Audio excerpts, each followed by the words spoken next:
সূরাটির অনেক গুণ রয়েছে, তার মধ্যে একটি গুণ আপনাকে বলি। মুহাম্মদ সাল্লাল্লাহু আলাইহি ওয়াসাল্লাম বলেছেন, লা সালাতা লিমান লাম ইয়াকরা বিফাতিহাতিল কিতাব। কোন সালাত হয় না, ফরজ বলুন, সুন্নত বলুন, নফল বলুন, জানাজা বলুন, ইস্তিসকা বলুন, আপনার যাই কিছু বলুন, যত রকমের নামাজ বা সালাত আমরা দেখতে পাই বা সালাত আদায় করি, কোন সালাত সূরা ফাতিহা ছাড়া হবে না, হবে না। সূরা ফাতিহা ছাড়া সালাত কেমন অসম্পূর্ণ? ছাগলের বাচ্চা মায়ের পেট থেকে বার হয় ওই 6 মাস থাকার পরে, তাই না? তারপর মায়ের পেট থেকে বার হয়। আচ্ছা বলুন তো, কোনো বাচ্চা ছাগল তার মায়ের পেট থেকে যদি 3 মাসে ডেলিভারি হয়, তাহলে ওই বাচ্চাটাকে আর বাঁচানো যাবে? যাবে? যাবে না। ওটা অসম্পূর্ণ বাচ্চা। দেখতে পাওয়া যাবে তার কান রেডি হয়নি, তার হাত রেডি হয়নি, তার চোখ রেডি হয়নি, তার পা রেডি হয়নি। এরকম হবে কি হবে না? হবে। আল্লাহ রাসূল বলেছেন, সূরা ফাতিহা ছাড়া সালাতের অবস্থা এইরকম অসম্পূর্ণ। তাহলে আমরা ইনশাআল্লাহ সূরা ফাতিহা দিয়ে সালাত আদায় করব বা আমরা আদায় করি। চলুন, এই সূরার প্রথমে আল্লাহ সুবহানাহু ওয়া তাআলা কি বলছেন, এবার আয়াতটা শুরু করি। এক, আলহামদুলিল্লাহি, বলুন, রাব্বিল আলামিন। সমস্ত প্রশংসা কার? আল্লাহ। তিনি রব, অসংখ্য জগতের তিনি মালিক। এই যে আলহামদুলিল্লাহ, আল্লাহু আকবার, এই আলহামদুলিল্লাহ শব্দটার ওজন বুঝেন তো? আচ্ছা, কিয়ামতের মাঠে নেকি গণনা করা হবে না নেকি ওজন করা হবে? ওজন করা হবে। আলহামদুলিল্লাহ আপনারা তো বলতে পারছেন, নেকি ওজন করা হবে। তার মানে বুঝতে পারা যায় নেকির কম বেশি ওজনের ব্যাপার আছে, তাই না? আছে। মুহাম্মদ সাল্লাল্লাহু আলাইহি ওয়াসাল্লাম তিনি বলছেন, আলহামদুলিল্লাহ তামলাল মিজান। কেউ যদি দিনে রাতের কিছু অংশে আলহামদুলিল্লাহ শব্দটা যদি ব্যবহার করে, তাহলে তার কিয়ামতের দিনে মিজানের পাল্লাটা অর্ধেক নেকির দিকটা ভারী করে দেওয়া হবে। বললাম, বুঝলেন? এই দেখুন, আপনাকে একটা জিনিস দেখাই। এটা ধরে নেন মিজানের পাল্লা। এটা কি? মিজানের পাল্লা। এইদিকে গোনা রাখা হয়েছে সুদ খাবার। সুদ তো বেলডাঙ্গার এলাকার মানুষ খায় না, আমি এটা বাদি দিলাম, ও পাপ আমাদের কারো নেই, আছে? ওই বাবা। আচ্ছা, সুদের পাপ, ব্যভিচারের পাপ, আপনার জমি ফাঁকি দেওয়ার পাপ, যত পাপ আপনার এই দিকটাই তোলা হয়েছে ধরে নেন। এখন এই দিকটা এই গুনার কারণে একদম পাল্লা এরকম হয়ে আছে। কি বললাম, বুঝলেন? এখন কিয়ামতের দিন আপনার এই দিকে নেকিও তোলা হচ্ছে। এই মহসিনিয়া শিশু মাদ্রাসায় দান করা, জলসা শোনা, সালাত আদায় করা, জানাজা পড়া, যাকাত দেওয়া, সব রকমের নেকি এই দিকটায় তোলা হচ্ছে। কিন্তু আপনার নেকির থেকে গোনাটা এত ভারী, এত ভারী, এত ভারী যে আপনার নেকিটা তুলতে পারছে না, মানে গোনাটাকে তুলতে পারছে না। আল্লাহ রাসূল সাল্লাল্লাহু আলাইহি ওয়াসাল্লাম বলেছেন, আলহামদুলিল্লাহ তামলাল মিজান। যদি মিজানের পাল্লায় আলহামদুলিল্লাহ নেকিটা যদি তুলে দেওয়া হয়, তাহলে নেকির দিকটা অর্ধেক ভারী করে দেওয়া হয়। আমরা আলহামদুলিল্লাহ বলি তো সারাদিনে। হ্যাঁ ভাই, কেমন আছেন? কি বলতে হবে? ওটা আমরা বলি না। আমরা কি বলি? বুঝলি, আপনার দোয়ায় আল্লাহর রহমতে ভালো আছে। দেখবেন বেশিরভাগ মানুষ বলে, কেমন আছেন ভাই? আপনাদের দোয়ায় আল্লাহর রহমতে ভালো আছে। বলছি, কি বলছেন? আজকেই আমি ওখানে বসে আছি, একজনকে জিজ্ঞাসা করছি, ভাই কেমন আছেন? বলছে, আপনাদের দোয়াতে খুব ভালো আছি। ওকে আমি জীবনেই চিনি না, আমি ওই লোকটাকে জীবনেও চিনি, তাই আমি ওর জন্য দোয়া করতে যাবো কেন? আর কবেই বা দোয়া করেছি ওনার জন্য যে আল্লাহ ওই লোকটাকে ক্ষমা করে দাও? কবেই বা দোয়া করেছি? এটা একটা ভুল শব্দ আমরা ব্যবহার করি। কোন মুসলিম, আপনি একজন মুসলিম হিসাবে এসে আপনাকে সালাম দিল, ওয়ালাইকুম আসসালাম রাহমাতুল্লাহ, ভাই আপনি কেমন আছেন? আলহামদুলিল্লাহ। আপনার দোয়াতে আল্লাহর রহমতে ভালো আছি, এই কথাটার ভিতরে একটু কেমন কেমন গন্ধ পাওয়া যায়। তার মানে বোঝা যায় যে আপনি যদি দোয়া না করতেন তাহলে মনে আল্লাহ রহমত করতো না। অথচ আমি কোনোদিনই দোয়া করিনি। কথাটা এরকম নয়, এরকম। নাম্বার 2, আলহামদ মানে সমস্ত প্রশংসা কার? আল্লাহ। আপনাকে এবার আমি আর একটা জিনিস বুঝাই। আরবিতে কিছু কিছু শব্দ সাধারণ মানুষও ব্যবহার করে, আলেম ওলামারাও আমরাও ব্যবহার করি। যেমন আমরা বলি শুকরিয়া, ভাই শুকরিয়া বলে না, শুকরিয়া শব্দ ব্যবহার করি কি করি না? কেউ কিছু দিল শুকরিয়া বলি কি বলি না? বলি। বাংলাতে দুটো শব্দ ব্যবহার করি আমরা, এক ধন্যবাদ, দুই আপনার প্রতি আমি চিরকৃতজ্ঞ।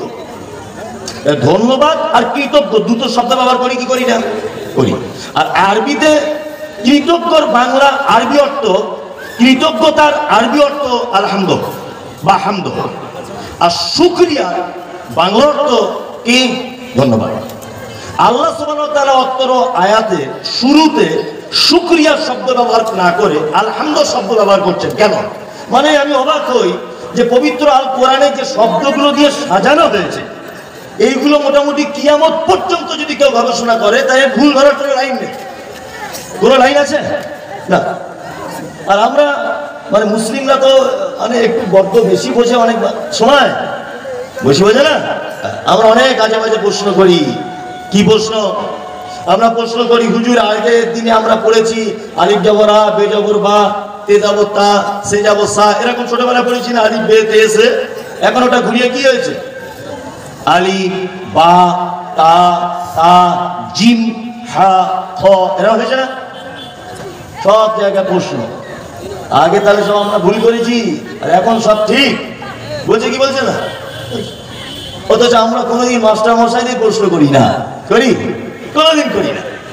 এরকম আপনাকে একটা জিনিস দেখাই, ও আ হস্যই দীর্ঘই, এই বর্ণের ভিতরে শেষের দিকে ওই বাংলা নয়ের মতো একটা অক্ষর আছে, ওটার নাম কি? লি। তারপরে আপনারা সবাই পড়েছেন লি। কালিয়া চকের লিচু, আচ্ছা বানানটা কি দিয়ে হবে? হ্যাঁ, লয় হস্যি চয় হস্যু। আপনি কোনদিন মাস্টারকে বলেছেন যে এটা লি দিয়ে হলো না কেন? লিচু বানানটা তো লি দিয়ে হওয়া দরকার, তা ল দিয়ে কেন হলো? এটা কোনোদিন কেউ জিজ্ঞেস করে না, করে না। অথচ মৌলভী সাহেবরা, হাফেজ সাহেবরা একটা অক্ষর যদি এদিক ওদিক করে দেয় ঝামেলা হয়ে গেল, সাথে সাথে ফাইটি। আলিফ জবর কি হয়? আ, হামজা জবর আ, তাই না? দুটো আ একই উচ্চারণ, একই উচ্চারণ নাই।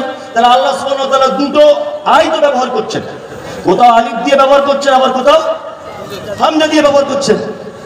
খুব ভালো বাংলা হচ্ছে কোথায় গিয়েছিলে, এটা হচ্ছে ভালো বাংলা, তাই তো?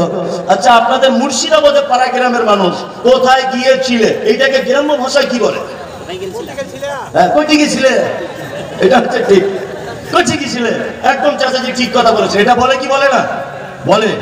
আচ্ছা বলুন, কোথায় গিয়েছিলে আর কোচি গিয়েছিলে, এই দুটো একই না আলাদা?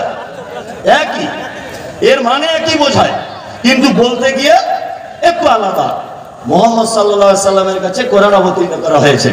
আল্লাহ রাসূল কখনো তায়েফে গেছেন, খুব বোঝার চেষ্টা করবেন, এগুলো খুব জ্ঞান গর্ব আলোচনা। কিন্তু আল্লাহ রাসূল কখনো তায়েফে গেছেন, এইখানেই বলে কুঠি গিয়েছিলে।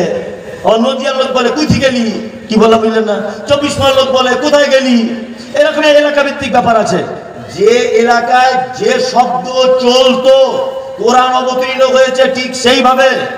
তায়েফের মাটিতে যে শব্দটা হামজা দিয়ে ব্যবহার করা হতো, ওই শব্দটাই মক্কাতে এসে আলিফ ব্যবহার করা হতো। যে শব্দটা অমুক জায়গায় হামজা দিয়ে ব্যবহার হতো, ওই শব্দটাই ও আরেকটা জায়গায় আলিফ দিয়ে ব্যবহার করা হতো। এই কারণে এইগুলো সামান্য ডিফারেন্স হয়েছে। আমরা পাবলিকেরা প্রশ্নর পর প্রশ্ন, প্রশ্নর পর প্রশ্ন, অথচ কোনোদিন মাস্টার মশাইকে আমরা কোনো প্রশ্ন করি না। আপনি স্কুলে যান, আজকে কোনো সরকারি স্কুলে যান, ক্লাসরুম গুলো ভাগ করা আছে ভি ভি আই, এরকম এক্স দিয়ে ডবল ওয়ান আছে না নেই? আছে। এটা কোন ভাষা? হ্যাঁ, রোমান। রোমানের ভাষা ভারতে চলবে কেন?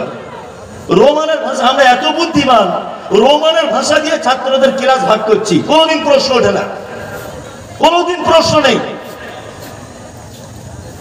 কোনোদিন প্রশ্ন ওঠে না। আমরা প্রশ্ন করিও না কোনোদিন। আজ পর্যন্ত কোন গার্জেন জিজ্ঞাসা করেছেন মাস্টারকে, হেডমাস্টার সাহেব এই ভাষাটা কি ভাষা, এটা দিয়ে আপনি ক্লাস ভাগ করছেন? কোনোদিন কেউ জিজ্ঞেস করেছেন? না। আলিফ কি করে আলিফ হলো, বে কি করে বা হলো, মৌলভী সাহেবদের ব্যাপারে খুব চুলকানি মানুষের আছে না নেই? তো একটুখানিতে চুলকানি শুরু হয়ে যাবে। আমি যে কথা বলছিলাম, যাতে আপনার চুলকানি না হয়, যাতে আপনার অসুবিধা না হয় বুঝতে, ওই জন্য ভেঙে ভেঙে বলার চেষ্টা করছি। এক, শুকরিয়া, আলহামদুলিল্লাহ, এই দুটো কখন কোন সময় ব্যবহার করা হয় এইটা আমাদেরকে আগে জেনে নিতে হবে। এক, আমি এই রাস্তা দিয়ে হাঁটছিলাম, আমার খুব পিপাসা লেগেছে। আমি সভাপতি সাহেবের সাথে দেখা হলো, তা আমি ওনাকে বললাম যে সভাপতি সাহেব, আমার খুব পিপাসা লেগেছে, কল খুঁজে পাচ্ছি না। তো উনি বলছেন যে আমার ব্যাগে এক বোতল পানি আছে, মুমতাজুল সাহেব আপনাকে দেবো, দিন। আমি এক বোতলের মধ্যে অর্ধেক পানি বিসমিল্লাহ বলে পান করলাম। আচ্ছা বলুন তো, উনি আমার চিরস্থায়ী উপকার করলেন না ক্ষণস্থায়ী উপকার করলেন? ক্ষণস্থায়ী। আমি হয়তো ভাবতে পারবে ওই আপনার কি বলবো বেলডাঙ্গা থেকে পানির বোতল পেয়ে যেতাম, তাই উনি ক্ষণস্থায়ী আমাকে সামান্য উপকার করলেন। এর জন্য আমরা বাংলায় কি বলি? ধন্যবাদ বলি কি বলি না? কেউ কিছু দিলে, আপনি কোনো দোকান খুঁজছেন একটা বাজারে, ভাই সালমা ভ্যারাইটি স্টোরটা কোথায়? ওই যে ডান দিকের গলিতে ঘুরেই আগে গিয়ে দেখবেন সালমা ভ্যারাইটি স্টোর। আপনি কি বলেন? ধন্যবাদ ভাই বলেন কি বলেন না? তার মানে ক্ষণেকের উপকারের জন্য শব্দ ব্যবহার করি আমরা ধন্যবাদ, যার বাংলা হচ্ছে, আরবি হচ্ছে শুকরিয়া, তাই তো? এইবার থাকছে আলহামদুলিল্লাহ। আমার ছেলে চাকরির পরীক্ষা দিয়েছিল, আমার ছেলে, অরিজিনাল নয় এটা, বোঝানোর জন্য বলছি। চাকরির পরীক্ষা দিয়েছিল, তা সবকিছুই মোটামুটি রেডি, সামান্য একটা জিনিসের জন্য চাকরিটা আটকে যাচ্ছে। ভাই সাহেব এমএলএ এলাকার, বোঝানোর জন্য বলছি। তা আমি এমএলএ সাহেবকে গিয়ে বলছি যে আপনি যদি একটা সিগনেচার করে দেন আমার বেটা চাকরি হয়ে যাবে। তা উনি ভালো মানুষ, আল্লাহওয়ালা মানুষ, উনি বলছেন মুমতাজুল সাহেব আপনি যখন এসেছেন আর ফেরাবো না, ঠিক আছে, ক্যাট ক্যাট ক্যাট করে সইটা করে দিল, আমার ছেলে চাকরি হয়ে গেল। আচ্ছা বলুন তো, ওনার একটা সয়ে আমার ছেলে কতদিন সরকারি সুবিধা ভোগ করবে? মিনিমাম 60 বছর, তাই না? আচ্ছা এইবার বলুন, ওনাকে আমি ধন্যবাদ জানাবো না ওনাকে আমি এই শব্দটা বলবো, আপনার প্রতি আমি চির কৃতজ্ঞতা প্রকাশ করছি? কোনটা? চির কৃতজ্ঞতা। মানে এক কথায় সংক্ষিপ্ত ছোট আকারের ক্ষণস্থায়ী উপকার যদি কেউ করে তার জন্য আমরা কি বলবো? শুকরিয়া, ধন্যবাদ। কিন্তু লং টাইম আপনাকে যদি কেউ উপকার করে তার জন্য আমরা কি বলবো? চির কৃতজ্ঞ প্রধান সাহেব আপনার কাছে আমার। বলবো কি বলবো না? এইবার বলুন, আল্লাহ আপনাকে মানুষ রূপে পৃথিবীতে পাঠিয়েছেন। আমি মুমতাজুল ইসলাম, আপনি আশরাফুল, অমুকজন আব্দুল কুদ্দুস, ওর নাম সাইফুল, ওর নাম ফটিক, ওর নাম ফিটু, সবাই আমাদের জন্ম থেকে নিয়ে 60 বছর বা 70 বছর বা 50 বছর আপনি বেঁচে আছেন। আচ্ছা বলুন তো, আল্লাহ সুবহানাহু ওয়া তাআলা আমাদের খুব বেশি উপকার করেছেন না অল্প উপকার করেছেন? চলো, এই যে অক্সিজেনটা নিচ্ছেন এটা কার? কার? আল্লাহ। আপনার যে চোখের আই পাওয়ার এটা কার? আল্লাহ। আমি অবাক হই মাঝে সাঝে, আসলে আমি তো বক্তা, আমি বক্তব্য দিই, আমি বড় আলেম নয়, আমার তেমন ইলমিয়া তো নেই, তবে আমি বক্তা, আমি বক্তব্য দিতে পারি। আপনি যদি এখন আমাকে বলেন 5 ঘন্টা বক্তব্য দিতে হবে, আমি ঠিক দিব, কোনো সমস্যা নেই। কিন্তু যদি আপনি আমার কাছে বোখারিটা খুলে বলেন একটু পড়িয়ে দেন, আমি পাবো না। আমি মাঝে সাথে গবেষণা করি ছোট মাথায়। এই যে হাতটা আমরা এরকম করছি, এটা ফোল্ডিং সিস্টেম, তাই না? আচ্ছা কোনো মোটর সাইকেলের যদি কোনো পার্টস এরকম হয় 24 ঘন্টা, বলুন তো দেখি 2-4 মাস পর ওরা জং লেগে গিয়ে দোকানদার বলবে কি বলবে না যে একটু গ্রিস করে নেন? বলবে। এই যে ফোল্ডিং সিস্টেম, জন্ম থেকে নিয়ে মৃত্যু পর্যন্ত ফোল্ডিং সিস্টেম। এটা কোনোদিন কেউ বলেছে যে একটু খুলে নাট বল্টুটা হালকা একটু গ্রিস মেরে নেন? বলেছে না। এটা লং টাইম গ্রিস ব্যবহার করে দিয়েছেন কে? আল্লাহ। আপনার চোখের আই পাওয়ার জন্ম থেকে নিয়ে মৃত্যু পর্যন্ত আপনি পাওয়ার ভোগ করছেন, এটা আপনার জন্য লং টাইমের উপকার। আপনি নিঃশ্বাস নিচ্ছেন, আপনি খাদ্য ভক্ষণ করছেন, কি করছেন না? লং টাইম এটা আপনার উপকার। তার মানে আল্লাহর জন্য আমাদের কৃতজ্ঞ হিসেবে যে শব্দ ব্যবহার করতে হবে সেটা হচ্ছে আলহামদুলিল্লাহ। খুব মনোযোগ দিয়ে শুনবেন। এইবার আপনাকে আমি আর একটা কথা বলি, আলহামদুলিল্লাহটাই যদি একটা আয়াত বলি মোটামুটি 2 ঘন্টার কাছাকাছি চলে যাবে ইনশাআল্লাহ। এক, সমস্ত প্রশংসা আল্লাহর হবে কেন? এটা তো আমরাও করি না, আর জানার চেষ্টাও করিনি। আর আমরা সত্যি সমস্ত ব্যাপার আল্লাহ প্রশংসা করি না। আমি একটা ফার্নিচারের মিস্ত্রি, জুতোর মিস্ত্রি আমি। তো আমি একটা খুব সুন্দর খাট বানিয়েছি, খুব সুন্দর। আচ্ছা আপনি এই খাটটা যদি দেখেন, প্রথমে কাকে খোঁজ করবেন? মিস্ত্রিকে। আর প্রশংসা যদি করেন, কার করেন? মিস্ত্রি করেন। সত্যি সাংঘাতিক মিস্ত্রি, হাতে কাজ কি, তাই না? আপনি একটা দুতলা বিল্ডিং বানালেন, খুব সুন্দর ডিজাইন করে, বিল্ডিংটা দেখেই আমরা প্রশংসা জ্ঞাপন করি কার? হ্যাঁ না, যে বিল্ডিং এর মালিক তার নয়, মিস্ত্রি, যে সত্যি কাজ সুন্দর কাজ করে, কি করি না? করি। আমি একটা BMW গাড়ি কিনলাম, 1 কোটি টাকা দাম, তেল আমি ভরেছি, গাড়ি আমার, ড্রাইভার আমার, টাকা দিয়ে পোষা, আমি যে রাস্তায় চলি সরকারকে ট্যাক্স দিই, তাই না? কিন্তু আল্লাহ শব্দ ব্যবহার করছেন আলহামদুলিল্লাহ, সমস্ত প্রশংসা আমার। BMW গাড়িতে আমি 1 কোটি টাকা দিয়ে, আমার টাকা দিয়ে কিনলাম, আমি আমার টাকায় পেট্রোল ভরলাম, আমার টাকায় ড্রাইভারের বেতন দিয়ে ড্রাইভার রাখলাম, রাস্তায় ট্যাক্স দিয়ে গাড়ি চালালাম, কিন্তু প্রশংসা আল্লাহ কার? এই কেমন কথা? আমার টাকা দিয়ে আমি বাড়ি করলাম, প্রশংসা আল্লাহ।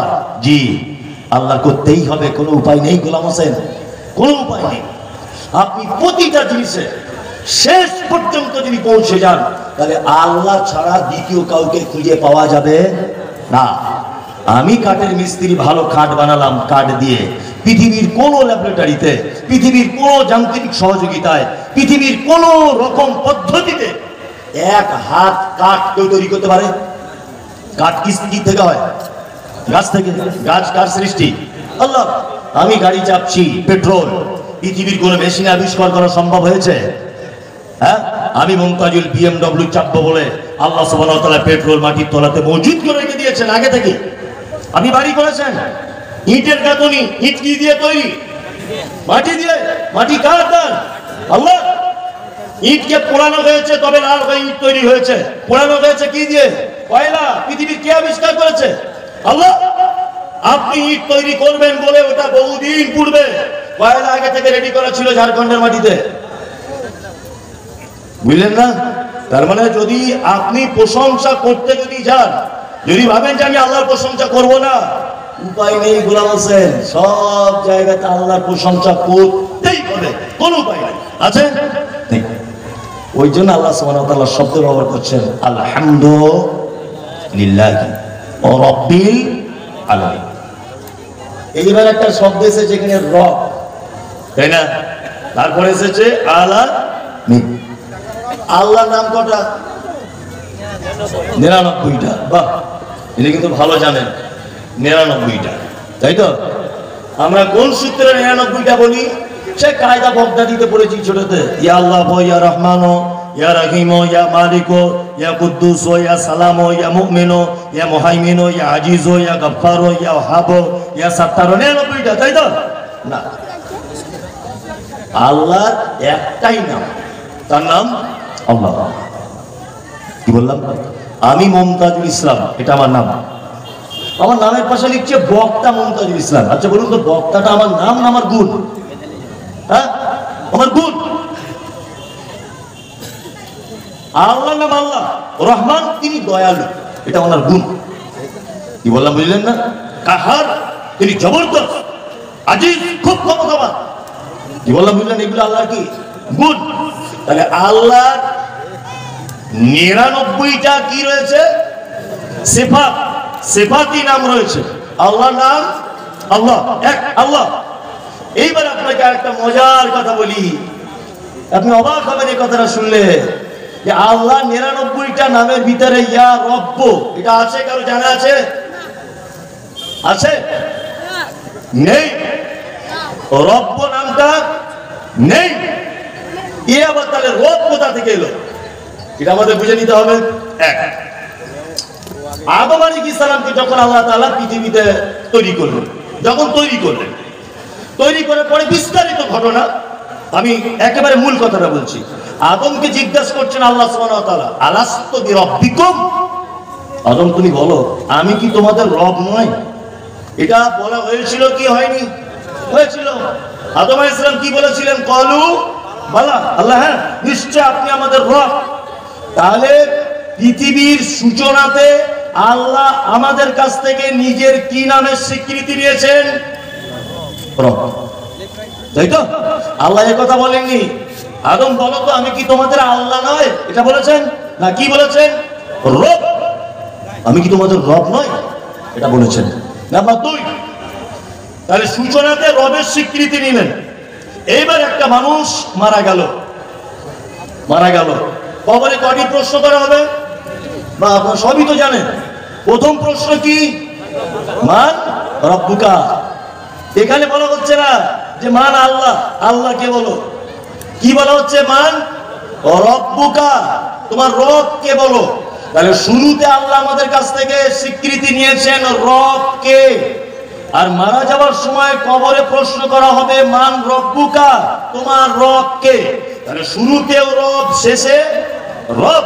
মাঝখানে এবার চলে আসুন, আপনার রুজির অভাব, ছেলে মেয়ে হয় না, আপনি অসুখে আছেন, দুনিয়াতে অকল্যাণে আছেন, কল্যাণের প্রয়োজন। আমরা কি করি? নামাজের পরে দোয়া করেন। নামাজে কি করেন? আলহামদুলিল্লাহি রাব্বিল আলামিন, তাই তো? প্রথমে সূরা ফাতিহা বললেন, ওখানে রব। আচ্ছা, এবার আল্লাহু আকবার গিয়ে রুকুতে গেলেন, কি দোয়া বলেন?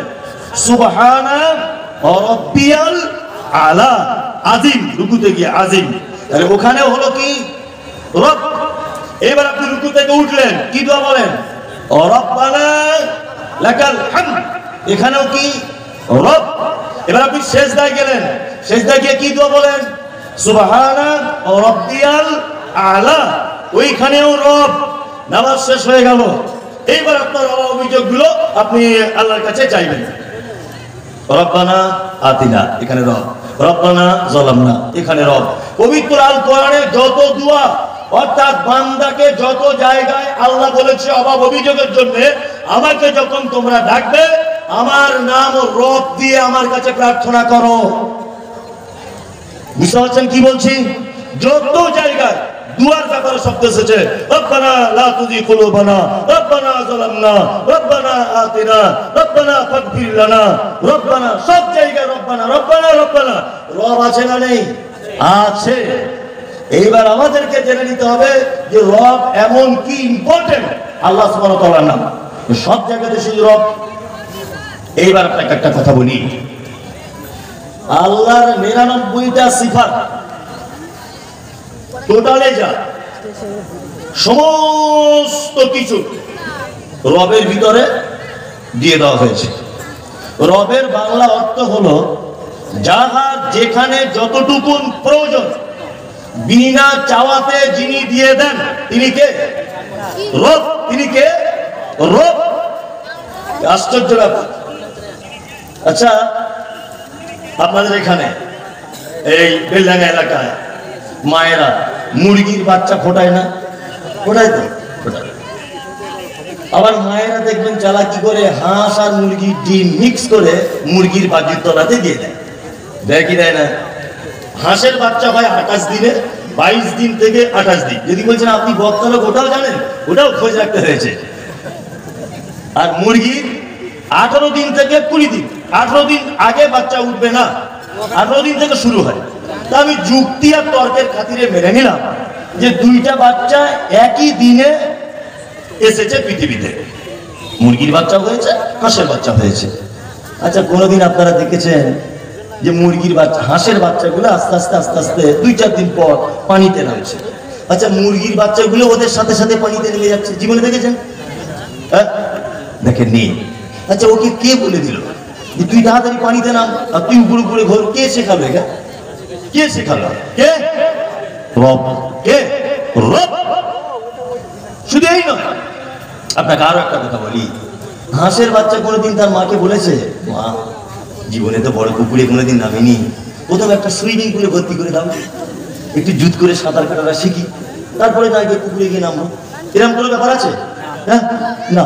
কে শেখালো? কে? রব। গরু বাচ্চা দিয়েছে, বাচ্চা, গরু বাচ্চা দিয়েছে। মানুষের বাচ্চা হলে হাঁটতে সময় লাগে কতদিন? 1.5 বছর। আর গরুর বাচ্চা হলে সকাল হলে উনি বলছেন বিকালে, তারও আগে হাঁটতে শুরু করে না? হ্যাঁ, মানুষের টাইম লাগে 1.5 বছর, আর গরুর 1.5 মিনিট কেন? ভাবার বিষয় আছে। এই দেখুন, এর নাম রব। আল্লাহ জানে মানুষ খলাকাল ইনসান ফি আহসানি তাকওয়িম, তোকে খুব আদর করে বানিয়েছে। তোকে যদি তাড়াতাড়ি করে পা যদি ফিটিং করে দেওয়া হয়, তাহলে নানির কোল চাপতে পাবি না, তো দাদুর কোল চাপতে পাবি না, নানির কোলে উঠতে পারবি না, ফুপুর কোল চাপতে পারবি না, তোকে আমি এত ভালোবাসি, শুধু 1 থেকে 1.5 বছর কোলে করে তোকে ঘুরিয়েছি। আচ্ছা বলুন তো, কোনো বাচ্চা হাঁটতে শিখে গেলে আর কেউ কোলে নিতে চায় সহজে? যতদিন হাঁটতে না পারো সবাই কোলে করে নেয়, নাকি না? গরু আল্লাহ জানে, তোর নানি নেই, তোর দাদি নেই, তোর কেউ নেই। হ্যাঁ, রাত 2টোর সময় গোয়াল ঘরে এমনিতেই বাচ্চা হয়েছে, এমনি হয় কি হয় না? হয়। হ্যাঁ, গাভী তার বাচ্চাকে বলে, দেখ আমার এত কপাল খারাপ, আমি যে মালিকের অধীনে থাকি সে দেখ 2 তলাতে ঘুমাচ্ছে, তুই হয়েছিস, তোর গায়ে লালা ভর্তি, কি করব? নিজে জিভ দিয়ে চাটছে, চেটে বাছুরটাকে পরিষ্কার করে দিল। বাছুরটা মাকে বলছে, মা একটু দুধ খাবো, খুব কষ্ট হয়েছে তো তোমার পেট থেকে ভালো হতো, একটু দুধ হলে ভালো হতো, গরম গরম দুধ। বাছুরটা বলছে, বাছুর তো আগেও বলছে না, এটা বোঝানোর জন্য। তোর মা তখন বলছে, তো নানি দাদি কেউ নেই যে কোলে করে নিয়ে তোর দুধ খাওয়াবে, এক কাজ কর, তুই ওঠ। উঠে দাঁড়িয়ে কাঁপতে কাঁপতে ধাস করে পড়ে গেল। ওর মা আবার বলছে, আবার চেষ্টা কর, আবার উঠেছে, কাঁপছে, আবার উঠে দাঁড়িয়েছে, উঠে দাঁড়িয়ে কাঁপতে কাঁপতে বলছে, মা দুধ কোন দিকে? পিছনের দিকে গিয়ে দেখ, বাঁট ঝুলছে, বাঁটে মুখ লাগা, দুধ পাবি। 1-2 টানছে, দুধ আসছে না। মা কি করবো, দুধ আসছে না ভালো। মা তখন নিজের ভাষাতে বলছে, খ্যাপা কোথাকারে, আর আমি জীবনের আগে কোনোদিন মা হইনি, আজ প্রথম মা হয়েছি। তুই দুধ টানছিস কিন্তু দুধের রাস্তা ক্লিয়ার নয়, ওই জন্য এক কাজ কর, 2-4 বার করে টানলে এইরকম করে গুঁতো মারবি আমার মাঠে। ছাগল গরু দেখবেন দুধ টানছে, এইরকম করে গুঁতো মারছে না, মানে কে বলে দিল গুঁতো মেরে দুধ বার করতে হবে? কে বললো? কে? আপনি দাঁত বার করে হেসে দিলেন, এটা কত ওয়েটফুল কথা, এটা আপনি ধারণা করতে পারছেন? যে কে শেখালো ওকে যে তোকে এইভাবে গুঁতো মারতে হবে, তবে তোর মায়ের দুধটা ক্লিয়ার হয়ে বার হবে? কে বলে দিল? যার যেখানে যেভাবে যেটা প্রয়োজন, বিনা চাওয়াতে, চাওয়ার কোনো প্রসঙ্গ আসবে না, এমনিতেই দিয়ে দিবেন। কে? অবাক আপনাদের গ্রামের একটা ছেলে, এই চুপ করো, আপনাদের গ্রামের একটা ছেলে, একটা মেয়ে, তার নাকটা নেপালিদের মতো এরকম, ঠিক এইরকম। আচ্ছা বলুন তো, কোন একটা ভালো ছেলেকে যদি বলা হয় যে নেপালিদের মতো নাক এইরকম চ্যাপটা, এই মেয়েটাকে বিয়ে করবে, সহজে করে রাজি হবে? হবে? হবে না। এবার বলছি, আপনাদের গ্রামে একটা ছেলে দক্ষিণ আফ্রিকা, মানে ইথিওপিয়া যে দেশটা, এই ইথিওপিয়া দেশের লোক, যেমন ঠোঁটগুলো মাটির দিকে ঝোলা, এই বড় বড় ঠোঁট। নাইজেরিয়ানদের দেখেনি, পাখির ভাষার মতো মাথায় চুল, কালো করছে, সেই রকম লম্বা। আপনার মেয়ে বা আমার মেয়েকে যদি বলা হয়, মা সাবিনা, এই দেখ তোর জন্য ছেলে দেখেছি, জীবনে পছন্দ করবে? হ্যাঁ, করবে না। এর নাম রব। আল্লাহ জানে, যাকে নেপালে বানিয়েছি সবার নাক এইরকম ভোঁতা, বিয়ে করতে সমস্যা নেই। যাকে নাইজেরিয়ানে বানিয়েছি সবার মাথার চুল পাখির বাসার মতো। দক্ষিণ আফ্রিকায় যাকে বানিয়েছি সবার মাথার চুলগুলো এইরকম, আর ঠোঁটগুলো মাটির দিকে ঝোলা, বিয়ে শাদী করতে সাংসারিক জীবনে কোনো অসুবিধা নাই। তোমাকে বানিয়েছি পশ্চিম বাংলার ভাক্তা শহরে, বেলডাঙ্গার মাটিতে, এইখানে আর 5 জনের নাক যেমন, আর 5 জনের চুল যেমন, তোমারও ঠিক তেমন সামঞ্জস্যতাপূর্ণ দিয়ে তোমাকে আমি সৃষ্টি করেছি। তোমার বেটার নাক যদি আফ্রিকাদের মতো করে দিতাম, জীবনে কোনো ভালো মেয়ে তোমার বেটাকে পছন্দ করতো না। এর নাম কি? রব। আপনি অবাক হবেন, রবের যদি ব্যাখ্যা বিশ্লেষণ করা হয় আপনি আশ্চর্য হয়ে যাবেন, এইসব কি কথা বলছেন আপনি? এর নাম রব। কোনদিন চাওয়া লাগবে না, চাওয়া ছাড়াই প্রয়োজন মতো দিয়ে দিবেন কে? আল্লাহ। আমরা অনেক সময় কটা পর্যন্ত হবে? 12টা চলে দিব নাকি? সারা রাত? কাল সকাল পর্যন্ত ইনশাল্লাহ। এদিকে ফিরুন। এখন ঘটনা হচ্ছে, রব এটা এমন একটি ব্যাখ্যা বিশ্লেষণের ভিতরে যে আপনি অবাক হয়ে যাবেন। মানে এই ব্যাখ্যা বিশ্লেষণ করে শেষ করা যাবে না। আমি ওই জন্য আর করছি না, এই পর্যন্ত রব শেষ করে দিলাম। 2 আলামিন শব্দ কি এসেছে? আলহামদুলিল্লাহি রাব্বিল আলামিন। কালকে যদি আনন্দবাজার পত্রিকায় একটা খবর ছাপা হয় যে মাটির তলাতে কিছু লোকের সন্ধান পাওয়া গেছে, তারাও জলসা করে, তাদেরও বক্তা অমুক সাহেব, তাদেরও মহসিনিয়া মাদ্রাসা আছে, তাদেরও সব হাট বাজার বসে, ভাবতার মতো ওই বেলডাঙ্গার মতো কাপড়ের হাট আছে। আচ্ছা বলুন তো, এটা আপনারা কেউ বিশ্বাস করবেন কি করবেন না? করবেন? মাথা নাড়া দিচ্ছে, না করবো না। মাটির তলায় মানুষ পাওয়া যায়, অসম্ভবের কিছু নয়। আপনাকে সবার আগে মেনে নিতে হবে। কিছুদিন আগে নাসার বিজ্ঞানীরা প্রমাণ করেছে যে এর উপরে একটা স্তর আছে যেখানে মানুষ হামেশায় বসবাস করতে পারে, যেখানে ফুল ফর্মে অক্সিজেন পাওয়া যাবে, যেখানে বসবাস করার উপযুক্ত জায়গা। আরে তুমি নাসা কালকে বলেছ, আর আমার আল্লাহ ব্যবহার করছেন আলামিন, অসংখ্য জগতের মালিক আমি আল্লাহ। আমরা তো একটা জগতে বসবাস করি।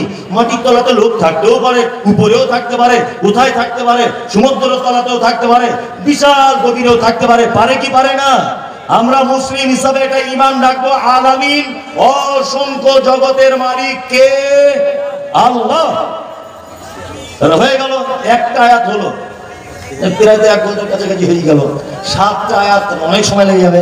আমি আর দুটো একটা আয়াত বলি, তারপরে বলি আর রহমানির রহিম, তাই না? আর রহমান মানে কি? দয়ালু। আর রহিম মানে দয়ালু। রহিম মানে কি? ডিফারেন্সটা বলছি, শুনে নেবার। আমি মহসিনিয়া মাদ্রাসায় 20,000 টাকা দান করেছি। আচ্ছা, আমাকে মানুষ কি বলবে? দানি, তাই না? আচ্ছা, এই ভাই করেছেন 1 লাখ, ওনাকে কি বলবেন লোক? দাতা। দানি নয়, দাতা। আর একজন করেছেন 1 কোটি, ওনাকে কি বলবেন? দানবীর। হাজী মোহাম্মদ মহসিনকে কি বলা হয়? দানবীর, তাই না? তাহলে দানি, দাতা আর দানবীর, তাই না? ও রহমান, এই রহমানটা এমন এক দয়া যে দানবীরের মতো, যার দানের বা যার দয়ার কোনো শেষ নাই। এবং এই দয়াটা এমন এক দয়া যে কোনো বিনিময় ছাড়া তিনি দয়া করেন। আমি গ্রামের পঞ্চায়েত ভাবতাম, আমি এখন রানিং পার্টি করি তৃণমূলে, ধরে না। এখন ঘর এসেছে 20টা, ইন্দিরাবাসনের ঘর 20টা এসেছে। আচ্ছা বলুন তো, আমি ঘরগুলো বেছে বেছে আমার তৃণমূলের লোকদেরকে দেবো না কংগ্রেসের লোকদের দেবো? কোনটা? কারণ আমি জানি ও আমার দলে খেটেছে, আমাকে ভোট দিয়েছে, ঘর ওকে দিতে হবে। ও আমার পার্টির বিরোধিতা করে চোখে দেবো? আল্লাহ সুবহানাহু ওয়া তাআলা বলছেন, আমি এইরকম দয়া করি না। আমায় ভোট দিয়েছে বলে আমি ঘর দেবো, এরকম দয়া আমি করি না। আমার দয়া বেসুমার। ফিলিস্তিনের মাটিতে মুসলিমদেরকে মারা হচ্ছে। মারছে কারা? ইসরায়েল, তাই তো? হ্যাঁ, বাইতুল মুকাদ্দাস দখল করার জন্য ষড়যন্ত্র চলছে। চলছে কি চলছে না? উপর থেকে কখনো বোম বাস্টিং করার পরিকল্পনা করছে। করছে কি করছে না? আল্লাহ চক্রান্ত বোঝা বড় কঠিন। আজকে ইরান এত কঠিন পদক্ষেপ নিয়েছে যে ইসরায়েল একেবারে ঠুটস্থ হয়ে গেছে, গুটিয়ে বসে আছে।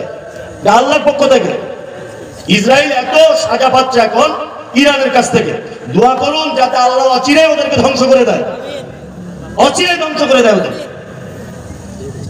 এবারে যে কথা আপনাদেরকে বলছি, ফিলিস্তিনে যখন মুসলিমদের মসজিদ ভেঙে দেওয়া হচ্ছে, বাচ্চা ছেলেদের বোম দিয়ে মেরে দেওয়া হচ্ছে, গুলি করে গর্ভবতী মাকে হত্যা করা হচ্ছে, বলুন ভাবতা, বেলডাঙ্গা, মুর্শিদাবাদ, বীরভূম, বর্ধমান, 24 পরগনা, এক কথায় সারা পৃথিবীতে মুসলিমরা ওই আপনার ফিলিস্তিনের মুসলিমদের জন্য দোয়া করছে কি করছে না? করছে। আমি আজ থেকে 15 দিন আগে মক্কায় ছিলাম, 15-20 দিন আগে মক্কায় ছিলাম। তার আগের বারে যখন ছিলাম ওই আগস্ট মাসটা মক্কায় ছিলাম। আবার এবারেও মক্কা থেকে এসেছি আমি 10-12 দিন হচ্ছে। তা কাবাতে এখন প্রত্যেক ওয়াক্তে না হলেও সারাদিনের কোনো না কোনো একটা ওয়াক্তে এখন অন্তত পক্ষে কুনুতে নাজেলা চলছে। আর ফিলিস্তিনিদের নাম ধরে ধরে দোয়া করা হচ্ছে, আর ইসরায়েলেরও নাম করে করে দোয়া করা হচ্ছে। তাহলে সারা পৃথিবীতে আমরা দোয়া করছি যে আল্লাহ ফিলিস্তিনিদের মুসলিমদেরকে তুমি বাঁচাও আর ইসরায়েলকে তুমি ধ্বংস করে দাও। আমরা দোয়া করছি কি করছি না? মুসলমানদের এত দোয়া করার কেন দরকার? অক্সিজেনের মালিক কে? আল্লাহ। রুজির মালিক কে? আল্লাহ। আল্লাহ তো চাইলে ইসরায়েলের অক্সিজেনটা 10 মিনিটের জন্য বন্ধ করে দিতে পারে, তাহলে আর কোনো সমস্যা থাকবে? থাকবে? থাকবে না। আল্লাহ তো ইচ্ছা যদি করেন তাহলে ইসরায়েলের মানুষের 10 মিনিটের জন্য অক্সিজেনটা টোটাল ইসরায়েল একেবারে সীমানা দিয়ে আল্লাহ বলে দিল যা তোদের অক্সিজেন বন্ধ। তাহলে হাত দোয়া করার প্রয়োজন হতো? মাছির মতো চটপট করে মারা যেত কি যেত না? যেত। আল্লাহ সুবহানাহু ওয়া তাআলা বলছেন না, এটা আমার পক্ষে নয়, কারণ আমি রহমান, আমি দয়া করি, তার কোনো বিনিময় চাই না। তোমরা মসজিদে নামাজ পড়ো আর নাই বা পড়ো, আমার পক্ষ থেকে দয়া পাবে। তুমি আমাকে এক বলে মানো আর নাই বা মানো, আমার পক্ষ থেকে তুমি দয়া পাবে। আমার নাম রহমান। রহমান এমন এক দয়ালু যিনি দয়া করেন কিন্তু বিনিময় কিছু চান নাই। তিনি কে? তিনি কে? আল্লাহ। আল্লাহ আল্লাহ আর রহিম, বিশেষ দয়া। কিয়ামতের দিনে কিছু মানুষের উপর আল্লাহ সুবহানাহু ওয়া তাআলা বিশেষ দয়া করবেন। ওই জন্য আমি এই কথা বলি সব সময়তেই, যখন নামাজের পরে দোয়া করবেন, একা একা করবেন, বাড়িতে করবেন, তখন এটা বলবেন যে আল্লাহ তুমি কিয়ামতের দিন আমার উপর একটু দয়া করো। যদি কিয়ামতের দিনে আল্লাহ কার উপরে দয়া করে, তার থাকা জায়গা কোথায়? জান্নাত। থাকা জায়গা জান্নাত। তাহলে রব্বিল আলামিনটা হয়ে গেল, আর রহমানির রহিম হয়ে গেল। তারপরে এসছে মালিকি ইয়াউমিদ দিন। কিয়ামত বা প্রতিফল দিবসের মালিক কে? আল্লাহ। প্রতিফল দিবস সম্পর্কে আইডিয়া আছে কিছু? নেই। সুবহানাল্লাহ। আসলে সব কথা বলতে গেলে সত্যি বলছি, আমি যে খুব আল্লাহওয়ালা মানুষ তা আমি কখনোই নয়, বলবো না। এমনি 5 ওয়াক্ত সালাত আদায় করি, যেগুলো মান্যতার দেওয়ার মতো মানুষ হিসাবে সেগুলো দেওয়ার চেষ্টা করি। আমারও ভুল ত্রুটি হয়। আমি বক্তা বলে যে একেবারে ফেরেশতার মতো আর বড় পাঞ্জাবি পরে আছি তা নয়। অন্যায় অপরাধ সবার ভিতরেই আছে। তা আপনি হয়তো একটু বেশি করেন, আমি হয়তো একটু কম করি। এই কম বেশি ডিফারেন্স। অন্যায় কাজে প্রায় মানুষ ভুল ত্রুটি হয়, করে কি করে না? করে। সত্যি কিয়ামতের কথা যখনই হাদিস কোরআনে কোথাও চোখে পড়ে, সত্যি অবাক লাগে।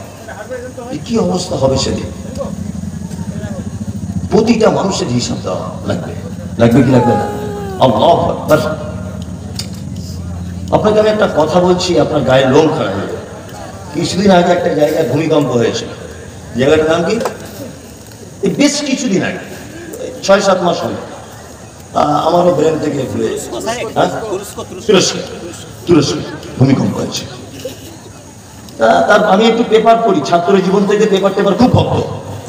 তা পেপার পড়ি, আনন্দবাজার পত্রিকা লিখছে যে তুরস্কে যে ভূমিকম্পটা হয়েছে, মাটির থেকে 8000 ফুট নিচে মূল ভূমিকম্পটা হয়েছে। তার ফলে উপরের বিল্ডিং গুলো থর করে কাঁপতে সব পড়ে গেল। অজস্র মানুষ মারা গেছে, অজস্র মানুষ। 8000 ফুট নিচে মূল ভূমিকম্প হয়েছে। তার ফলশ্রুতিতে অসংখ্য বিল্ডিং বালাখানা মানুষ বিপদগ্রস্ত হয়েছে। হয়েছে। পৃথিবীর ভূমিকম্প কেমন হয়? এইভাবে কাঁপে। বিজ্ঞানীদের ভাষা এটা। বিজ্ঞানীদের ভাষা, এর স্তরের নিচে একটা প্লেট আছে, প্লেটটা সরে যায় ট্যাক করে আওয়াজ, তারপরে ভূমিকম্প শুরু হয়ে যায়। বিজ্ঞানীদের ভাষা। কি বলা বুঝলেন না? আমি যুক্তি তর্কের খাতিরে মেনে নিলাম এটা অরিজিনাল। বিজ্ঞানীদের ভাষাটা কি?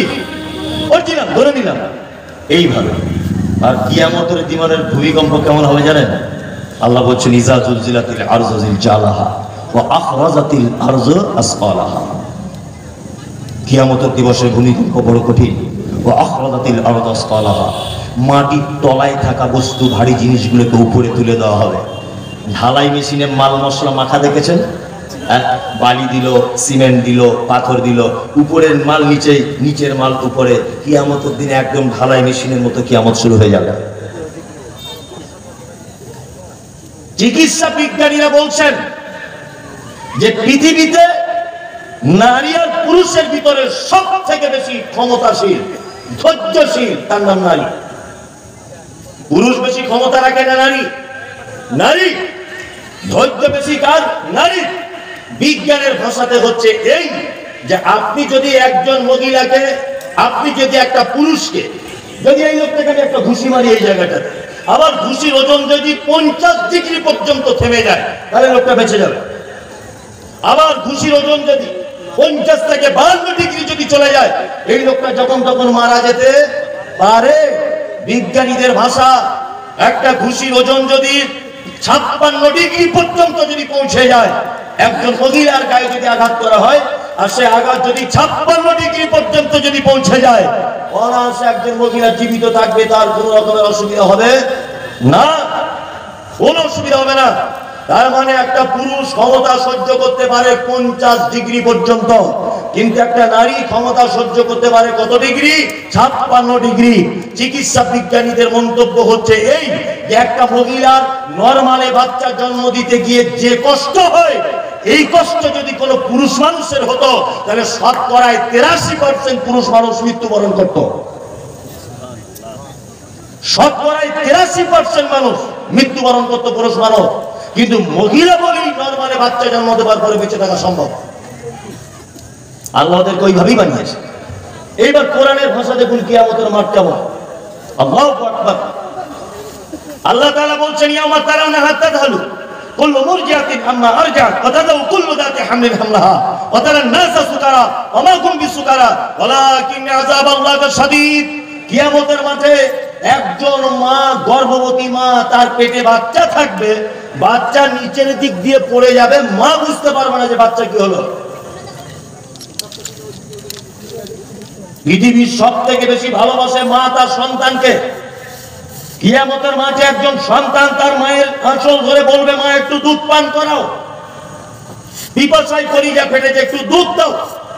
মা সেদিন তার বাচ্চাকে দুধ পান করাতে ভুলে যাবে।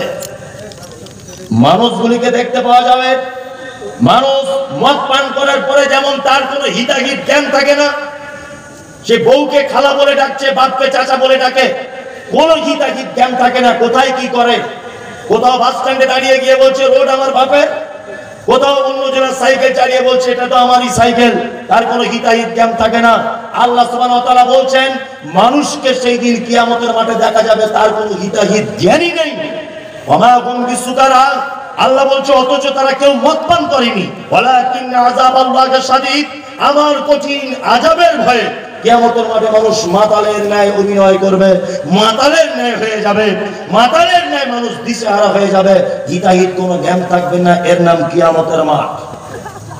প্রতিটা নবী, মুহাম্মদ সাল্লাল্লাহু আলাইহি ওয়াসাল্লাম বাদ দিয়ে, নবী মুসা ইয়া নাফসি, নবী ঈসা ইয়া নাফসি, নবী ইয়াহইয়া ইয়া নাফসি, নবী ইব্রাহিম ইয়া নাফসি, নবী জাকারিয়া ইয়া নাফসি, নবী নূহ ইয়া নাফসি, সমস্ত নবীগণ কিয়ামতের মাঠে ইয়া নাফসি ইয়া নাফসি। একজন নবী বাদ দিয়ে, তিনি কে? মুহাম্মদ সাল্লাল্লাহু আলাইহি ওয়াসাল্লাম। ইয়া উম্মতি ইয়া উম্মতি ইয়া উম্মতি। আল্লাহ আমার উম্মতের কি হবে? আল্লাহ আমার উম্মতের কি হবে? আমার উম্মতের বিচার এই দিবসের মালিক কে? কে? আল্লাহ। আল্লাহ মালিকই লাগিয়েছে।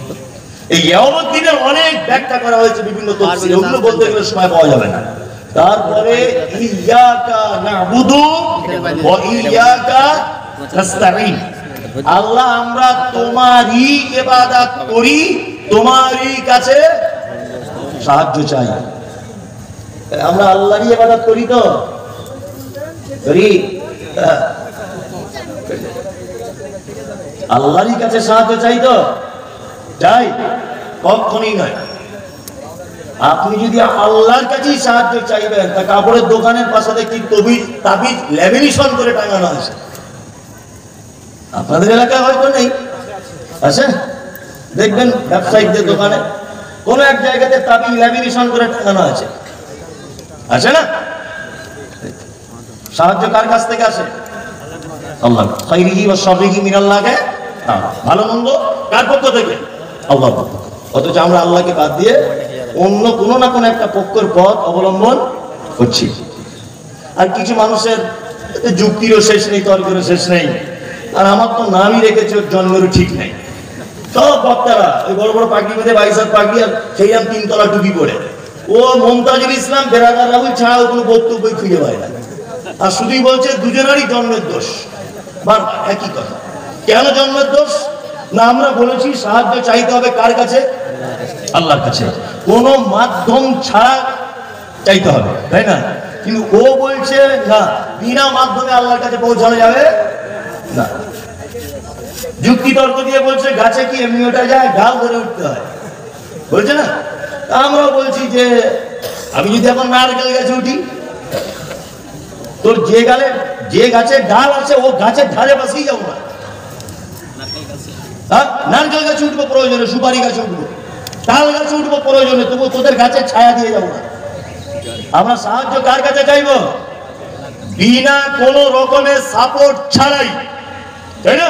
হ্যাঁ, আপনাদেরকে একটা কথা বোঝানোর জন্য বলছি, বোঝার চেষ্টা করুন তো। আচ্ছা, আমার ছেলে অসুস্থ, আমি চেন্নাই যাবো ডাক্তার দেখাতে। আমি জীবনে চেন্নাই চিনি না, ভেলোরে যাচ্ছে আমার ছেলেকে নিয়ে, আমি জীবনেও ভেলোর বুঝি না, আর হিন্দি কথা বুঝি না। এই লোকটা খুব ভালো জানে, হিন্দি বোঝে, ওখানে 4-5 বার গেছে। আচ্ছা, আমি যদি না জানি তাহলে তো আমি একটা লোক সাথে করে নিয়ে যাব, ঠিক কিনা? ঠিক। তাহলে জানা না থাকলে তখন দালালের মাধ্যমে তার কাছে যেতে হয়, ঠিক কিনা? ঠিক। এবার আপনাকে বলছি, আপনার বাড়ি ভাবতা, আপনার নাম আব্দুল্লাহ। আচ্ছা বলুন তো, এটা আল্লাহ জানা আছে না নেই যে আপনার বাড়ি ভাবতায়, আপনার নাম আব্দুল্লাহ, আর আপনার টাকা খুব দরকার, আপনি খুব বিপদে আছেন, আপনার স্ত্রী অপারেশন হবে, এটা আল্লাহ জানার বাইরে না জানার ভিতরে? কোনটা? জানার ভিতরে। তা আমার সঙ্গে আমার রবের পরিচয় আছে না নেই? আছে। আল্লাহ জানার ভিতরে যদি থাকে, তাহলে আমি দালালের মাধ্যমে তার কাছে যাব কেন? হ্যাঁ, আমি দালালের মাধ্যমে যাবো কেন? আমি ডাইরেক্ট যাবো। আমি একটা এমপির কাছে যাব কোন একটা কারণে, এমপির কাছে, তার সঙ্গে আমার কোনো পরিচিত নেই, সভাপতি সাহেবের সঙ্গে খুব ভালো পরিচিত, তা ওনার সঙ্গে আমার পরিচিত নেই বলে আমি সভাপতি সাহেবকে বলছি আপনি যদি একটু বলে দেন তাহলে কাজ হয়ে যাবে। তাহলে পরিচিত না থাকলে দালাল ধরে পৌঁছাতে হয়, তাই তো? তাহলে আমার রবের সাথে আমি আব্দুল্লাহ, আমার পরিচয় আছে না নেই? আছে।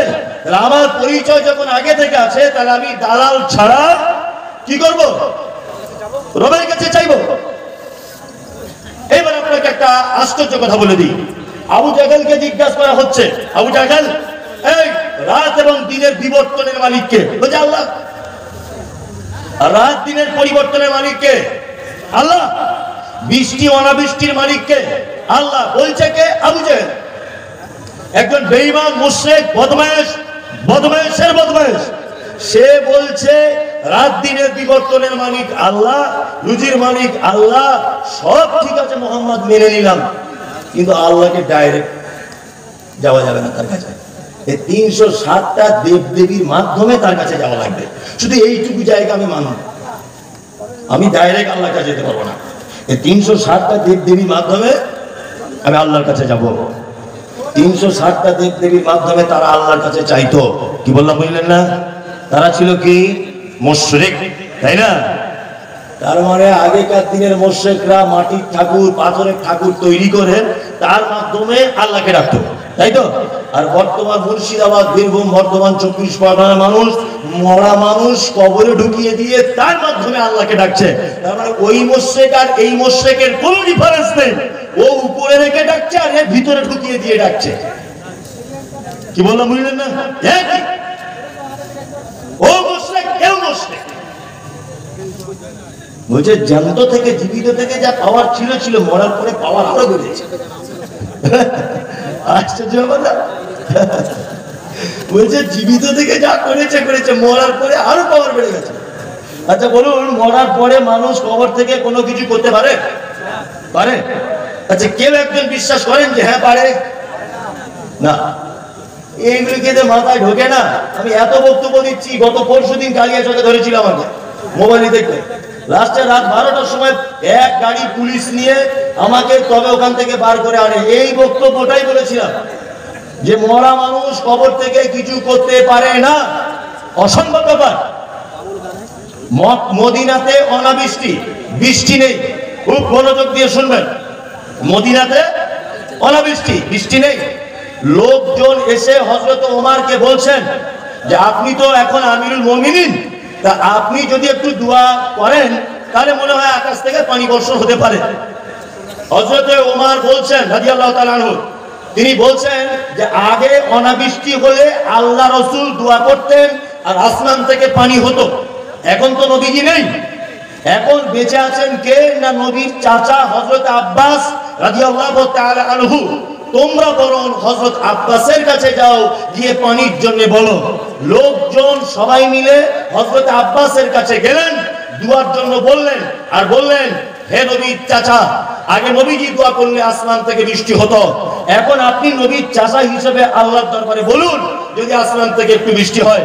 হযরত আব্বাস রাদিয়াল্লাহু তাআলা আনহু তিনি দোয়া করলেন, আসমান থেকে ঝরঝর করে বৃষ্টি ঝরতে থাকলো। এইবারে এখানে একটা প্রশ্ন আপনার কাছে আমার, হযরত ওমরের কাছে যখন মানুষ গেছে দুয়ার আবেদন করতে, তাহলে পৃথিবীর সব থেকে দামি মানুষ মুহাম্মদ সাল্লাল্লাহু আলাইহি সাল্লাম, মানুষ মারা যাবার পরে যদি তার কিছু ভালো মন্দ করার ক্ষমতা থাকতো, তাহলে হযরত ওমর মদিনাতে মসজিদে নববীর পাশে আয়েশার হুজরাতে আল্লাহ নবী শুয়ে আছেন, ওমর এই কথা বলতে পারতেন, তোমরা সবাই নবীর কবরে গিয়ে বলো তাহলে আসমান থেকে বৃষ্টি হবে। এটা বলতে পারতেন কি পারতেন না? পারতেন। কিন্তু হযরত ওমর পাঠিয়েছেন কোথায়? জীবিত মানুষ কার কাছে? হযরত আব্বাসের কাছে। তার মানে পৃথিবীর সবথেকে দামি মানুষ মুহাম্মদ সাল্লাল্লাহু আলাইহি ওয়াসাল্লাম, এই মহান ব্যক্তি যদি মারা যাবার পরে কবর থেকে আর কোনো ভালো মন্দ কিছু করতে না পারে, তোমার হুজুরের কত টেম্পার যে মরার পরে নৌকায় করে জান্নাত নিয়ে চলে যাবে, তোমার পাছার চামড়া তুলে দিতে হবে। বিয়াদব কোথাকারে। সারা পৃথিবীর সবথেকে দামি মানুষ মুহাম্মদ সাল্লাল্লাহু আলাইহি ওয়াসাল্লাম, এত দামি মানুষ কিয়ামত পর্যন্ত আসবে না। এই মানুষ যদি মরার পরে সেই মানুষের বা সেই নবীর কবরে যদি ভালো মন্দ কিছু চাওয়া না যায়, তোমার পীর সাহেব কত দামি লোক যে তার কবরে চাইতে হবে। আর একটা কথা বলে যাচ্ছি, শুনে রেখে দেন, সারা পশ্চিম বাংলাতে যত মাজার আছে, এই মাজারের 80% 90% মাজারে মাল করি কিছু নেই, পুরো ভুয়ো, এমনিতেই করে রেখে দিয়েছে। কি বললাম বুঝলেন? আপনাকে একটা দৃষ্টান্ত পেশ করছি, শুনে রেখে দেন। উত্তর 24 পরগনায় হারোয়া বলে একটা জায়গা আছে, কেউ নাম শুনেছেন? হারোয়া শুনেছেন না? বসিরহাট লাইনে হারোয়া। এইখানে একটা মাজার আছে বাবা একদিন শাহ, ভালো করে বুঝবেন। ওই পীর সাহেবের আর একটা মাজার আছে এই বারাসাতের মধ্যে একটা জায়গা আছে, তার নাম কাজীপাড়া। সবাই হয়তো জানেন, বিশেষ করে যারা ব্যবসা বাণিজ্য ফেরি টেরি করেন ওই জায়গাটা বেশি থাকে, কাজীপাড়া। ওখানে একটা মাজার আছে, তারও নাম একদিন শাহ মাজার। আপনি এই রোড দিয়ে এই NH-30 পড়ে আপনি কলকাতা যাবেন, কলকাতা যাওয়ার আগে বারাসাত পার করে, বারাসাত কলোনি মোড় ডাক বাংলার মোড়টা পার করে ডান দিকে তাকাবেন, ডান দিকে তাকিয়ে দেখবেন রোডের উপরে যশোর রোডের সাইডে একটা মাজার করা আছে, ওই মাজারটার নামও একদিন শাহ। তা মনে মনে ভাবছি একটা পীর মরেছে কত জায়গায়, একটা পীর মরে কত জায়গায়। বলছে না, ঘটনা এইরকম নয়। বলছে কি? বলছে আমাদের পীর বাবা কলকাতায় গিয়েছিলেন না কথা মসজিদে কোনো একটা মিটিংয়ে, আসার সময় তখন বাস লরি কিছু ছিল না, বারাসাতে আসার সময় খুব জোরে পেচ্ছাপ পেয়ে গিয়েছিল, হুজুর এখানে বসে পেচ্ছাপ করেছিলেন, ওই জন্য এখানেও একটা মাজার। আর একটু দূরে গিয়ে হুজুর একটু বসে আরাম করেছিলেন, ওখানে একটা মাজার। এইভাবে পৌঁছানো পর্যন্ত হুজুর 4 জায়গায় থেমেছেন, 4টে মাজার। 2024 সালের মানুষ এসব বিশ্বাস করে? তাও তো কিছু মানুষ করছে। হ্যাঁ, মরার পরে যদি কোনো ক্ষমতা থাকতো, আল্লাহ নবী সাল্লাল্লাহু আলাইহি ওয়াসাল্লাম বেঁচে থাকা অবস্থায় আল্লাহ রাসূলের যত সন্তান সব পৃথিবী থেকে চলে গেছেন, একজন বাদ দিয়ে, তার নাম ফাতেমা রাদিয়াল্লাহু তাআলা আনহা। তিনি মারা গেছেন আল্লাহ রাসূল মারা যাবার 6 মাস পরে। কি বললাম বুঝলেন? এইবার একটা চমৎকার কথা বলি। ফাতেমার ছেলে কটা? 2, হাসান আর হোসেন। শহীদ করা হয়েছিল কুফা শহরে। কাকে? হোসেনকে, তাই না? আল্লাহ রাসূল রাতিকে খুব বেশি ভালোবাসতেন কি বাসতেন না? বাসতেন।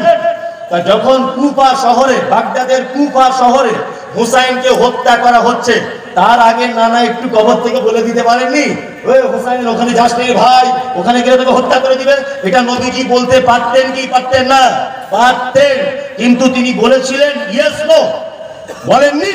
তার মানে নবীজি যদি নিজের নাতি হাসানকে আগে থেকে যদি শ্রদ্ধা না করে দেয়, তাহলে তোমার পীর সাহেব কত দামি যে কবর থেকে তোমার উপকার করবে। আল্লাহ নবী সাল্লাল্লাহু আলাইহি ওয়াসাল্লামের সাহাবী নাম তার হযরত ওমর। আল্লাহ রাসূল যে ওমরের ব্যাপারে বলেছেন, আমি মিরাজের রাত্রিতে গিয়ে জান্নাতে একটা সুন্দর বিল্ডিং দেখলাম। আমি জিজ্ঞাসা করলাম বিল্ডিংটা কার? তা জিবরিল আমিন বলছেন এটা হযরত ওমরের বিল্ডিং। কার বিল্ডিং?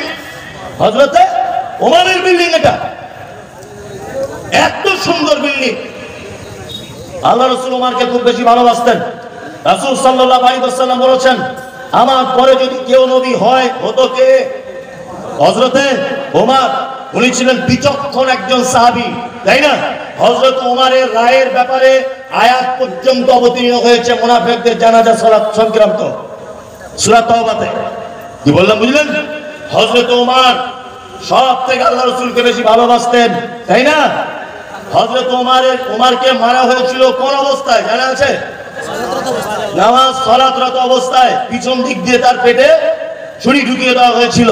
তা আল্লাহ রাসূল একবার খবর থেকে বললেন, ওমর তোমাকে আমি খুব ভালোবাসি, আমি তোমার জন্য জান্নাতে একটা ঘর দেখে এসেছি, ওমর তুমি নামাজ পড়তে যেও না, এখনই তোমার পেটে ছুরি ঢুকিয়ে দেবে। এটা আল্লাহ রাসূল বলতে পারতেন না?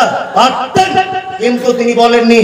তার মানে পৃথিবী থেকে মানুষ মারা যাওয়ার পরে তার আর ভালো মন্দ কোনো কিছু করার কোনো ক্ষমতা থাকে না। তার মানে সারা পৃথিবীতে যারা দাবি তুলছে যে মৃত মানুষের কাছে চাওয়া যাবে, তাদের মাধ্যমে চাওয়া যাবে, এই মুমতাজুল ইসলাম বলছি এরা পচা মূর্খ, পচা মূর্খ। এদের মাথাতে টাটকা গোবর ভরা আছে, এটা গরুর গোবর, কিচ্ছু বুঝে না। আল্লাহ রাসূল বাঁচাতে পারছে না ওমরকে, নিজের নাতি হুসাইনকে। কি আশ্চর্য ব্যাপার! বলছি অমুক জোড়ার ওসিলা দিয়ে দোয়া করতে হবে। হ্যাঁ, ওসিলা দিয়ে দোয়া করুন। আপনি আপনার ভালো কাজের ওসিলা দিয়ে কি করতে পারেন? দোয়া করতে পারেন। ওই যে তিনজন লোক পাহাড়ের ভিতরে আটকে গেছে, গুহার ভিতরে উপরে একটা পাথর এসে ঢেকে দিয়েছে, শুনেছেন না? হ্যাঁ, বানি ইসরাঈলের ঘটনা। হ্যাঁ, তারা কি করে উদ্ধার হলো? একজন আরেকজনকে বলছে, ভাই যদি জীবনে কোনো ভালো কাজ করে থাকো তাহলে একবার আল্লাহকে স্মরণ করো, আল্লাহ নিশ্চয় ভালো করে দেবে। একজন বলছেন যে আল্লাহ আমার চাচাতো বোন অপরূপ সুন্দরী, সে আমাকে জেনার জন্য আহ্বান করেছে, আমি সেই কাজে এগিয়ে গিয়েও আমি বলেছি না আমি করতে পারবো না, আমি আল্লাহকে ভয় করি। পাথর একটা পাট ফাঁক হয়ে সরে গেল।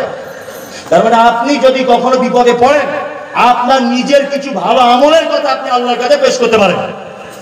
আপনি বিপদে পড়েছেন, আপনি এরকম ভাবে বলুন, আল্লাহ মুহসিনিয়া মাদ্রাসা মুমতাজুল কোরআন বক্তা হিসেবে এসেছিল, সেদিন আমি 10,000 টাকা দান করেছিলাম, এটা শুধু তোমার জন্য করেছিলাম। তুমি যদি আমার এই বিপদ থেকে বাঁচাও তাহলে এই দানের বিনিময়ে তুমি আজকে আমার উপর একটু দয়া করো। এইটা আপনি বলতে পারেন, কোনো সমস্যা নেই। কিন্তু আপনি যদি বলেন অমুক জায়গার হুজুরের ওসিলা দিয়ে আল্লাহ ক্ষমা করে দাও, ক্ষমা তো হবে না, মরার পরে চামড়া তুলে দিবে। কি বলা বুঝলেন না? একদম নয়, খুব সাবধানে থাকবেন। জি হ্যাঁ, 12টা বাজে। কমিটি আমি বুঝতে পারছি আদায়ের কথা বলছে, কিন্তু আমি তো প্রতিদিনের প্রোগ্রাম, আমি আদায়ের কথা বললি 10 মিনিটে সব লোকগুলো বলা হবে। এটা আমার প্রতিদিনের কাজ, কারণ সবাই তো জানে প্রধান বক্তা শেষ, এরপরে আর কেউ নেই, আদায়ের কথা বলতে চলবে না। বরঞ্চ আমি সাবধান যাই বলছি লোকগুলো বসে আছে। হ্যাঁ হ্যাঁ, আর একটুখানি বলে দিই 2-4 মিনিট, তারপরে আমি আদায়ের কথা বলছি। 2-4 মিনিট আমাকে কমিটির পক্ষ থেকে সময় দেওয়া হবে। তাহলে এতক্ষণ পর্যন্ত আপনাদেরকে বললাম ইয়াকা নাবুদু ওয়া ইয়াকা নাস্তাঈন। আমরা ইবাদত শুধু কার জন্য করব? আল্লাহ। আর সাহায্য শুধু এককভাবে কার কাছে মাধ্যম ছাড়া চাইবো? আল্লাহর কাছে। ইহদিনাস সিরাতাল মুস্তাকিম। আল্লাহ তুমি একটু আমাকে সহজ পথ দেখাও। কেমন সহজ পথ? সিরাতাল লাযিনা আনআমতা আলাইহিম, তুমি যাদের উপরে রাজি হয়েছো, খুশি হয়েছো। ওয়াইলুল মাগদুবি আলাইহিম ওয়ালা দাল্লিন, তাদের পথ আমাদেরকে চালিয়ে দিও না যাদের উপরে তুমি অখুশি, যাদের উপরে তুমি রেগে আসো, যাদের পথ ভ্রষ্টতা, আল্লাহ তুমি সেই পথ আমাদেরকে চালিত করো না। এরপর আমরা কি বলি? আমিন। ওয়াইলুল মাগদুবি আলাইহিম ওয়ালা দাল্লিন কি বলি? এই জায়গায় বেশ চমৎকার চমৎকার কয়েকটা ব্যাখ্যা বিশ্লেষণ ছিল, কিন্তু রাত্রি তো এখন বাজে 12টা। কি বললাম বুঝলেন? ওই জন্য আমি আর এগিয়ে যাচ্ছি না, আমি আমার গাড়ির গতি আস্তে আস্তে পিছিয়ে নিয়ে যাচ্ছি। আমি চমৎকার করে আর একটা কথা আপনাদেরকে বলে দিই, এক ইহদিনাস সিরাতাল মুস্তাকিম। আল্লাহ তুমি আমাদেরকে সঠিক পথ দেখাও। এটা আমরা বলি কি বলি না? 365 দিন নামাজে বলছেন, কবুল হচ্ছে? না। শুধু দোয়া করে নিজেকে পরিবর্তন করা যাবে না। আমি মূর্খ, পচা মূর্খ, লেখাপড়া জানি না। আমার আব্বা দোয়া করছে, আল্লাহ আমার বেটাকে মমতাজুল ইসলামকে ভাবতা শিশু মাদ্রাসার হেড বর্ণনা করে দাও। খুব দোয়া করছে। আমার মা দোয়া করছে, আমার ছেলেকে ওই অমুক হাই স্কুলের প্রধান শিক্ষক করে দাও। জীবনে কবুল হবে দোয়া? হবে না। তাহলে এই দোয়ার পাশাপাশি আমাকে শিক্ষা অর্জন করতে হবে, তারপরে কবুল হবে, তাই তো? তা আমরা সারা জীবন যদি বলি ইয়াকা না'বুদু ওয়া ইয়াকা নাস্তাঈন ইহদিনাস সিরাতাল মুস্তাকিম, আল্লাহ সহজ পথ দেখাও, সহজ পথ দেখাও, জীবনে সহজ পথ দেখাও পাবে না। আমাদেরকে দেখতে হবে কারা কারা এই সহজ পথে ছিল, তাদের মতো করে জীবন করতে হবে, তাহলে সহজ পথ পাওয়া যাবে। আমরা সাহাবীদের চরিত্রের দিকে দেখবো, তাই না? হ্যাঁ, নবীদের চরিত্রের দিকে দেখবো, তাহলে সহজ পথ পাবো ইনশাআল্লাহ। রাত্রি অনেক হলো, 12টা বাজে। মাদ্রাসাটি আলহামদুলিল্লাহ আরবি জেনারেল সব শিক্ষার সমন্বয়ে খুব সুন্দর একটি পরিবেশ তৈরি করে প্রতিষ্ঠানটি চালানো হচ্ছে। দয়া করে আপনারা কেউ যাবেন না, একটু বসে যান। ওই জন্য আমাকে বারবার বলা হয়েছে, এখনো বলা হচ্ছে যে আদায়ের দিকে কিছু বলুন। আর